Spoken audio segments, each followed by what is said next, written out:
오늘은 우리에게 주신 이사야서 43장 18절과 19절 말씀을 통해서 새 일을 시작하시는 하나님이란 제목으로 함께 말씀의 은혜를 나누고자 합니다. 여러분, 우리는 이제 마지막 예배의 자리에 서 있습니다. 여러분, 꽤 긴 시간 같았는데 어느 순간인가 시작한 것이 엊그저께 같은데 바로 그 해를 마무리하는 이 시간 속에 우리가 함께 서 있습니다. 여러분, 연말이 다가오면요, 그 연말이라는 시간 속에서 우리는 질문하게 됩니다. 우리 안에 얻은 것이 무엇일까? 그리고 올 한 해 잃은 것은 무엇일까? 내 안에 올 한 해 어떤 성장을 이루었을까? 아니면 내 인생이 퇴보하지는 않았을까? 하나님이 내 삶을 바라봤을 때 어떤 모습을 기뻐하셨을까? 아니면 어떤 모습에 참 마음 아파하셨을까? 여러분, 우리는 이와 같은 진지한 질문 가운데 서게 됩니다. 그리고 이 모든 한 해의 인생이 우리의 삶의 자리 가운데 어떤 의미로 다가오게 되는지를 우리는 점검하게 됩니다. 여러분, 이 시간들을 한번 보내보셨습니까? 그렇다면 오늘 여러분들의 삶에 올 한 해의 모습은 어떠셨습니까? 하나님께 기쁨이 되었습니까? 아니면 하나님께 마음 아픔이 되었습니까? 성장이 있었습니까? 퇴보가 있었습니까? 얻은 것이 있으십니까? 잃은 것이 있으십니까? 여러분, 만약 하나님께서 여러분의 삶의 자리 가운데요 2025년을 또 한 번 살아내라 라고 말씀하신다면, 그 삶이 변하지 않고 동일한 삶을 다시 한번 살아봐 라고 말씀하신다면, 여러분, 그 삶을 다시 한번 살아내시겠습니까? 대답 안 하시는 거 보니까 여러분의 2025년이 꽤 고된 삶이었던 것 같습니다. 여러분, 그 모든 우리의 한 해의 끝에서요, 우리가 느끼는 감정은 서로가 다 다를 거예요. 어떤 분은 기쁨과 감사로 귀한 예물을 가지고 하나님을 오늘 예배하는 분이 계실 거예요. 많은 계획들을 세웠는데 그 계획들이요, 계획에 따라 잘 이루어지는 은혜를 경험합니다. 기도했는데 하나님이 은혜 주셔서 그 기도의 제목들이 열매로 맺혀지는 삶을 살아가는 것. 내 삶의 자리 가운데 모든 것들을, 인생의 한 걸음 한 걸음을 돌아봤더니 그 모든 걸음걸음 속에 하나님의 흔적들이 빼곡하게 기록되어 있는 삶을 바라볼 때, 여러분, 우리는 기뻐하고 감사하며 이 모든 것 하나님 하셨습니다라는 간증으로 오늘 이 예배의 자리에 설 수 있을 것입니다. 그런데 동일한 예배의 자리에 우리가 함께 서 있음에도 불구하고 전혀 다른 마음으로 이 예배의 자리를 지키고 있는 분들도 다수가 있을 것입니다. 내 삶의 자리 가운데 꽤 열심히 일했는데 생각대로 되지 않는 것, 기도를 열심히 했는데 상황도 변하지 않고 열매도 맺히지 않는 것, 믿음으로 버텨보려고 노력했는데 그 버텨봄이 오히려 믿음의 한계를 드러내고 만 것, 내 삶의 자리 가운데 한 해를 돌아보니 몸보다 마음이 지쳐서 하나님께로 내 머리를 돌이킬 염두조차 내지 못했던 것, 그런 2025년 다시는 생각하고 싶지 않습니다. 빨리 이 시간이 지나갔으면 좋겠습니다. 이 2025년에서 해방됐으면 좋겠습니다 라고 생각하는 분도 이 예배의 자리에 있을 것입니다. 여러분, 우리의 삶의 한 해가 어쩌되었든지 간에요, 오늘 우리가 이 예배의 자리에 선 만큼 우리 모두가요, 하나님 앞에서요 그저 괜찮아 보이는 성도로 하나님을 예배하는 예배자들이 되지 않을 수 있기를 바랍니다. 무슨 말인가 하면요, 우리의 아픔과 근심과 모든 불평들까지라도요 하나님 앞에 숨기지 말고 하나님을 예배하자고요.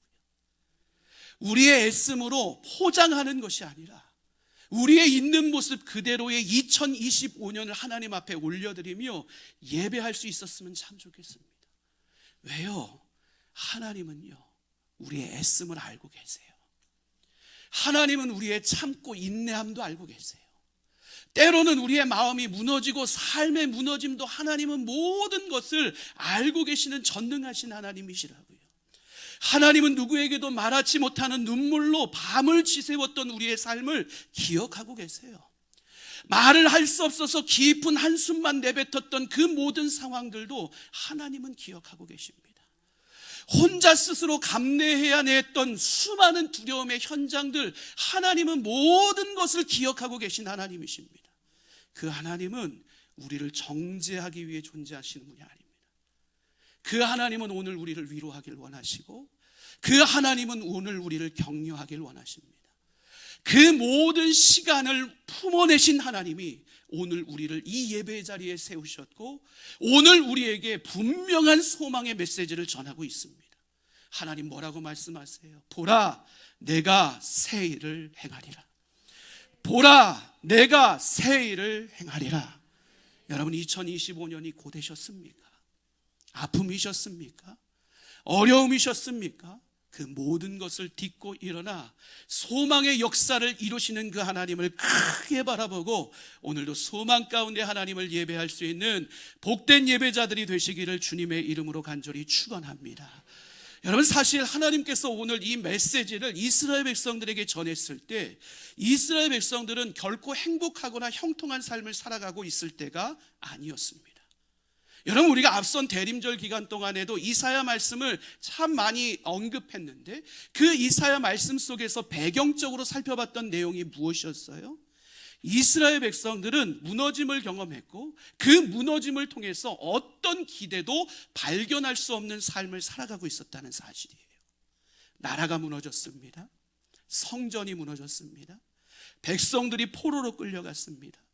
모든 어떤 기대함도 발견할 수 없는 상황 속에서 심지어는 자신들이 하나님 나라의 백성이라는 정체성마저도 흔들리기 시작했습니다. 그러니 그들의 입술에서 고백되어지는 것이 무엇이에요? 다 끝났다. 모든 것이 절망이다. 하나님도 내 삶을 버린 것 같다. 이것이 이스라엘 백성들의 마음속의 고백이었어요. 근데 참으로 놀라운 사실이 무엇이에요? 이 모든 일들이 이스라엘의 제약들, 그리고 하나님의 뜻을 온전히 순종하고 따르지 못했던 그들의 삶의 결과로 드러난 것임에도 불구하고 하나님은 그들을 향해서 침묵하지 않으셨다라는 사실이에요. 하나님은 그들의 삶을 외면하지 않으십니다. 오히려 그들의 삶의 한복판에 찾아오셔서 분명한 메시지를 그들에게 전하고 있는 것을 보게 됩니다. 그 메시지가 무엇이에요? 너희는 이전 것을 기억하지 말고 옛 생활을 떠올리지, 생각하지 말라라고 분명하게 말씀하고 있는 것을 보게 됩니다. 여러분, 이와 같은 하나님의 말씀의 의미가 무엇이에요? 단순히 너의 과거, 너의 아픔, 너의 상처, 너의 실패 무시해. 아무렇지도 않게 그것들을 다 잊어버리고 살아가. 이것에 대해서 하나님 말씀하시는 것이 아닙니다. 하나님은 우리의 눈물을 절대로 가볍게 여기지 않으십니다. 하나님은 우리의 과거를 외면하지 않으십니다.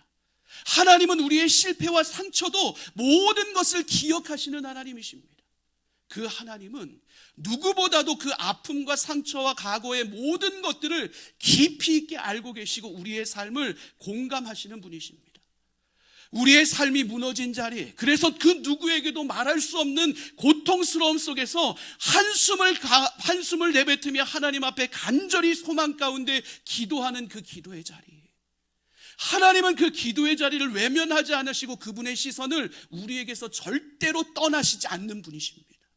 그러게 시편 기자는 뭐라고 이야기를 해요? 시편 34편 18절에 보면 우리에게 이렇게 말씀합니다. 함께 읽겠습니다. 여호와는 마음이 상한 자를 가까이 하시고 충심으로 통회하는 자를 구원하시는도다. 아멘. 사람들은요, 우리의 삶이 무너지면 우리 곁을 떠납니다. 관계 속에서 감당할 수 없는 갈등의 문제가 생기면요, 사람들은요 우리를 외면합니다. 근데 우리 하나님은 어떻게 하신대요? 우리가 강할 때만이 아니라, 우리가 형통할 때만이 아니라, 우리가 복을 누리며 살아갈 때만이 아니라, 오히려 가장 연약할 때, 가장 상처가 깊을 때, 우리의 마음이 무너지는 현장 속에 직접 찾아오시는 분이 우리 하나님이시라는 사실을 시편 기자는 우리 가운데 분명하게 전하고 있습니다. 이처럼 하나님은 우리의 과거, 상처, 아픔을 기억하시고 공감하시고 다시 회복시키시는 전능하신 하나님이십니다. 그렇다면 그 하나님께서 왜 지난 일들을 기억하지 말라라고 말씀하시는 것일까? 여러분, 여기에는 분명한 이유가 있습니다. 지나간 과거가 너무 커져버림으로 말미암아 지금과 현재와 오늘과 미래를 삼켜버리지 말라라는 의미로 이 말을 쓰고 있는 것입니다. 좀 더 풀어내면요, 오늘 우리가 삶을 살아가다 보면요, 과거에 실패했던 그것을 사건으로 받아들이지 않고 그것을 내 삶으로 정의해버리는 사람들이 참 많이 있습니다. 또 실패했구나, 또 넘어졌구나, 내 수준이 이 정도지 뭐, 나는 이 선을 넘어설 수 없어, 바로 이게 나야, 하나님도 이런 나의 삶을 어떻게 할 수 없어, 이와 같이 나의 과거의 실패와 아픔을 내 삶으로 정의해버린 채 오늘을 살아가는 사람들이 얼마나 많은지 모릅니다. 실패 때문이 문제가 아니라 그 실패를 내 삶으로 정의해버리는 것이 크나큰 우리의 삶의 문제인 것입니다. 하나님은 이와 같은 우리의 삶의 생각들과 습관들을 끊어내기를 원하시는 것입니다. 그러니 지난 일을 기억하지 말라라고 이야기를 하는 거예요. 아픔을 그냥 없애버려라고 이야기를 하는 것이 아니라 그 과거와 상처와 아픔이 너를 지배하지 못하게 하라라는 하나님의 강력한 선언이 지난 일을 기억하지 말라라는 분명한 메시지로 우리 가운데 드러나고 있는 것입니다. 그런데 문제가 무엇이에요? 우리 스스로 우리를 지배할 수 없고, 우리 스스로 우리를 통제할 수 없고, 우리 스스로 우리를 제어할 수 없는 것이 문제라는 사실이에요. 참으로 감사한 사실이 무엇이에요? 우리 안에 새 역사를 이루시는 하나님은 새 일을 행하시기만 하는 것이 아니라 우리의 먼저의 과거의 문제, 아픔의 문제, 상처의 문제를 해결하고 그것 가운데 새 역사를 이루시는 하나님이심을 우리는 분명히 기억해야 된다는 사실입니다. 그러기에 헨리 라우에는 우리에게 이렇게 이야기를 합니다. 그 내용을 함께 읽겠습니다.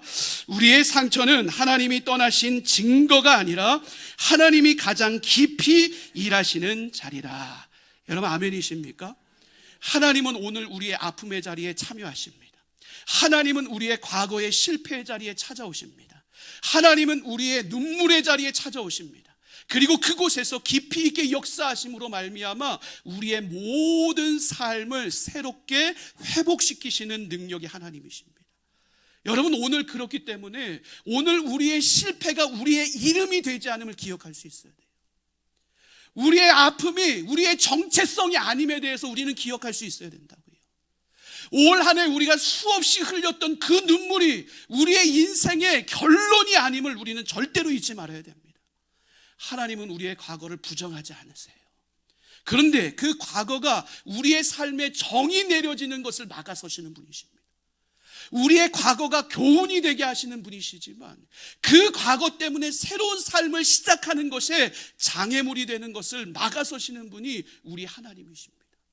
여러분, 어떤 아픔 가운데 여전히 있으십니까?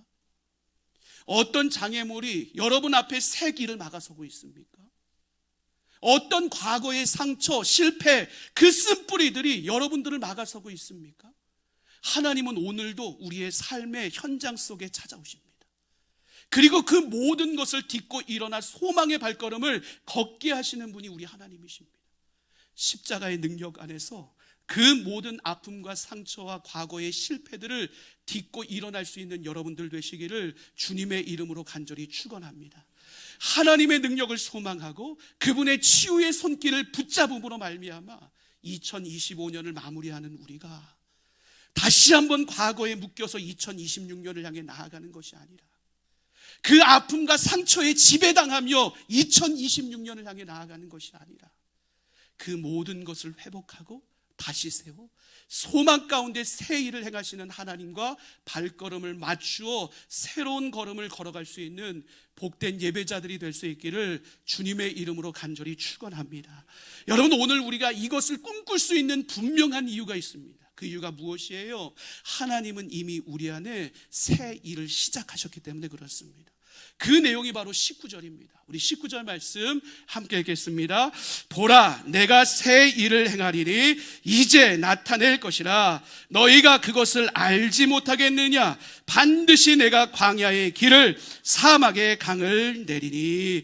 아멘. 여러분, 이 말씀 속에서 우리가 주목해 봐야 될 단어가 무엇이에요? 광야, 사막입니다. 광야는 무엇입니까? 우리의 방향 감각을 잃어버리게 합니다. 열심히 걸어왔는데 내가 제대로 온 길을 걸어왔는가? 내가 되돌아가야 되는 것은 아닌가? 이 길이 끝은 어디인가? 우리 모두를 방향 감각을 잃어버려서 절망으로 이끄는 길이 바로 광야길입니다. 사막은 어떻습니까? 사막은 생명이 자라지 않습니다. 열심히 애쓰고 노력하고 땀 흘려 수고해서 곡식과 열매를 아주 소수 얻을지라도 그것이 아주 따사로운 태양빛 아래 다 마르고 마는 곳이 사막이라는 곳입니다. 오늘 하나님은 이사야 선지자를 통해서 이 광야와 사막에 대한 이야기를 꺼내드는데, 이것은 무엇을 비유하는 것입니까? 우리의 인생을 비유합니다. 우리의 인생이 꼭 그런 것 같습니다. 참 열심히 성실하게 부지런하게 달려왔는데 이 길이 맞나 싶을 때가 있습니다. 잘 달려왔나 돌아볼 때가 있습니다. 방황하게 됩니다. 방향 감각을 잃을 때가 있습니다. 참 땀 흘려 수고하고 내 삶의 자리 가운데 노력을 심고 재능들을 심고 열심히 모든 것들을 감당했는데 그 결과가 보이지 않을 때가 얼마나 많은지 모릅니다. 내가 이 길 가는 거 맞나? 이 길의 끝은 어디인가?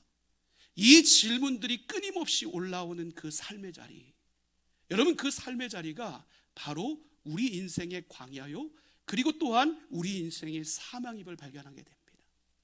그런데 참으로 여기서 우리가 주목해야 될 것은, 하나님은 그와 같은 광야와 사막에 대해서 광야의 모든 것들을 우리 가운데 막아서 주지 않으시고 사막의 모든 것들 가운데 피해가게 해주시겠노라는 약속을 한마디도 하고 있지 않다라는 사실이에요. 그 이유가 무엇일까요? 광야와 사막은 우리의 일상의 문제이기 때문에 그래요. 우리는 믿는 자나 믿지 않는 자나 누구나 다 광야 앞에 서게 되고 누구나 다 사막의 길을 걷게 됩니다. 그런데 여기서 중요하게 하나님께서 전하고 계신 메시지가 무엇이에요? 그 광야 속에서도 내가 길을 만들 것이고 그 사막 속에서도 강을 흘러가게 하는 역사를 만들 것이라는 사실에 대해서 하나님은 분명히 선언하고 있다는 사실입니다.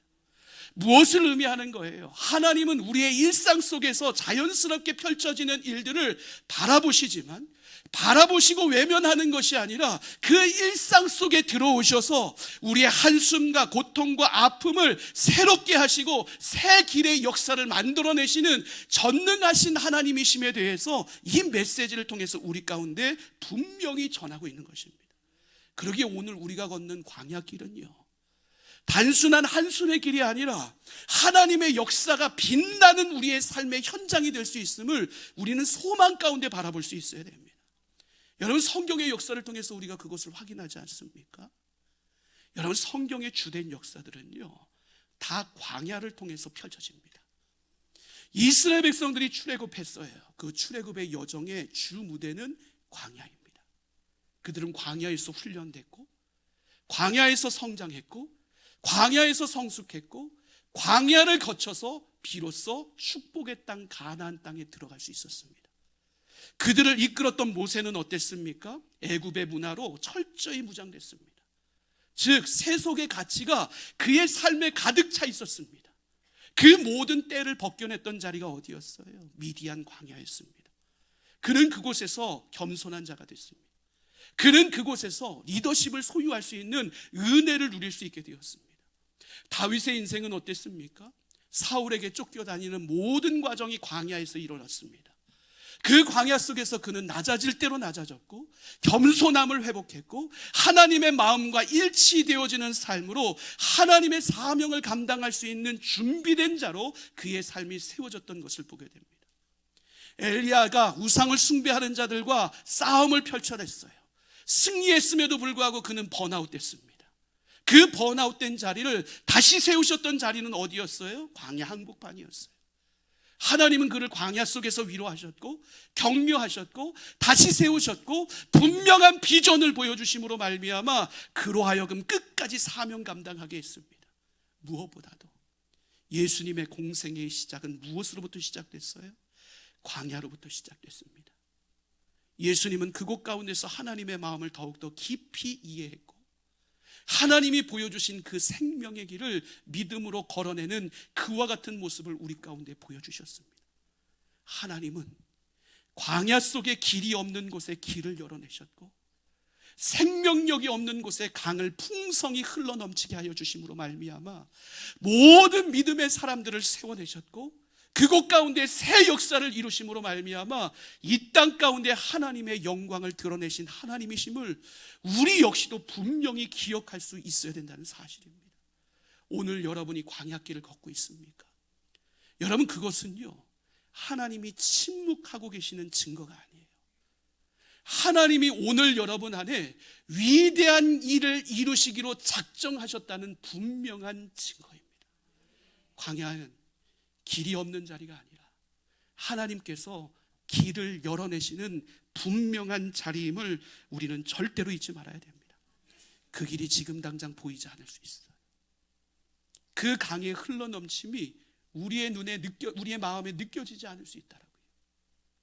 우리의 삶의 자리 가운데 어떤 변화도 일어나지 않는 것 같이 생각되어질 수 있어요. 그런데 오늘 하나님 우리에게 뭐라고 말씀하세요? 이제 나타낼 것이라. 이제 나타낼 것이라. 무엇을 의미해요? 막연한 약속이 아니에요. 하나님이 이미 시작하셨다라는 거예요. 하나님은 우리 안에 길을 열어놓기를 시작하셨습니다. 하나님은 오늘 우리 안에 강이 흘러넘치기는 일을 시작하셨습니다. 왜 하나님이 이와 같은 일을 이미 시작하셨어요? 하나님은 우리에게 동의를 구하는 분이 아니시기 때문에 그래요. 하나님은 우리의 이해를 구하시는 분이 아니시기 때문에 그래요. 전능하신 하나님은 하나님이 약속하신 대로 그 말씀대로 일을 행하시고 그 행하심의 자리에 우리를 초대하시는 분이 전능하신 하나님이십니다. 여러분, 그렇다면 오늘 그 일을 시작하시고 그 일의 역사의 자리에 우리를 부르시는 그 하나님의 부르심 앞에 오늘 우리는 어떻게 반응해야 될까요? 히브리서 11장 8절에 보면 이렇게 말씀합니다. 함께 읽겠습니다. 믿음으로 아브라함은 부르심을 받았을 때에 순종하여 장래의 유업으로 받을 땅에 나아갈새 갈 바를 알지 못하고 나아갔으며. 아멘. 여러분, 아브라함은요 목적지를 알고 발걸음을 옮기지 않았습니다. 그 과정이 어떠한지, 그 끝에 어떤 환경이 펼쳐질지 그는 이해되지 않아도 발걸음을 옮겼습니다. 무엇 때문에요? 하나님 말씀 때문에요. 하나님 말씀하셨으니 그 말씀 하나 붙들고 두렵지만 그 발걸음을 옮겼습니다. 그때 그는 이 땅의 영적 아버지로 견고하게 설 수 있게 되었습니다. 성경은 이것이 믿음이라고 이야기를 합니다. 이해하고 출발하는 것이 아니라 문제가 사라지고 출발하는 것이 아니라 하나님이 말씀하셨기에 그 약속을 신뢰하며 오늘 나의 발걸음을 한 발자국 옮기는 것, 그것이 오늘 우리가 하나님의 부르심 앞에 반응해야 될 믿음의 모습임을 성경은 우리 가운데 분명하게 이야기하고 있습니다. 헨리 라우엔도 믿음에 대해서 우리에게 이렇게 이야기를 합니다. 함께 읽겠습니다. 믿음이란 불확실성이 사라진 상태가 아니라 불확실성 속에서도 하나님의 손을 붙드는 선택이다. 여러분, 아멘이시죠? 여러분, 믿음은 확실하기 때문에 선택하는 것이 아니에요.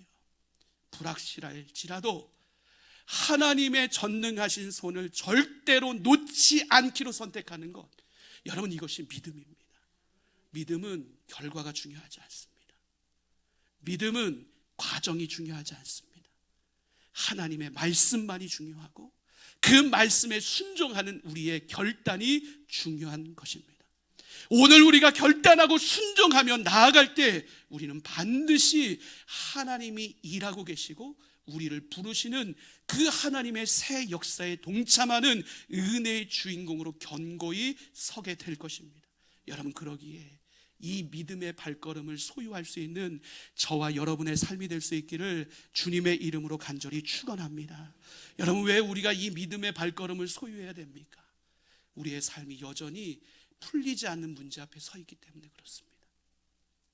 여전히 갈등이 우리 가운데 남아 있습니다. 여전히 2025년도 가운데 해결되지 않는 두려움이 여전히 남아 있습니다. 여러분, 오늘 우리가 믿음의 사람이라면 오늘 우리 안에 이와 같은 고백을 할 수 있기를 원합니다. 하나님, 이 하나의 끝자락에서도 하나님은 내 삶을 향해 새 역사를 이미 시작하신 분이심을 신뢰합니다. 여러분, 그러기에 오늘 우리의 새해를 향한 발걸음은 어떤 발걸음이 되어야 될까요? 이해되기 때문에 옮기는 발걸음이 되어서는 안 돼요. 내 문제가 사라졌기 때문에 옮기는 발걸음이 되면 안 된다고요. 오직 하나님의 약속을 신뢰하고 그분의 뜻에 따라 내 발걸음을 두려움 가운데 있지만 전능하신 하나님의 손을 붙잡고 한 걸음 내딛는 발걸음이 오늘 우리의 발걸음이 되어야 됨을 우리는 분명히 기억해야 됩니다. 사랑하는 성도 여러분, 우리 모두의 발걸음이 이 믿음의 발걸음을 잘 걸어냄으로 말미암아 주 안에서 형통케 되어지는 2026년을 맞이할 수 있게 되기를 주님의 이름으로 간절히 축원합니다. 광야의 길을 만드시는 하나님, 사막의 강을 흘려보내시는 하나님, 그 하나님은 여전히 변함없이 우리와 동행하시는 하나님이십니다. 우리의 과거와 실패와 아픔이 우리의 삶을 지배하지 않을 수 있도록 우리를 하나님께서 치유하시고 회복시키셔서 그 모든 어둠의 영역을 딛고 다시 일어나게 하시는 하나님이 바로 우리 하나님이십니다.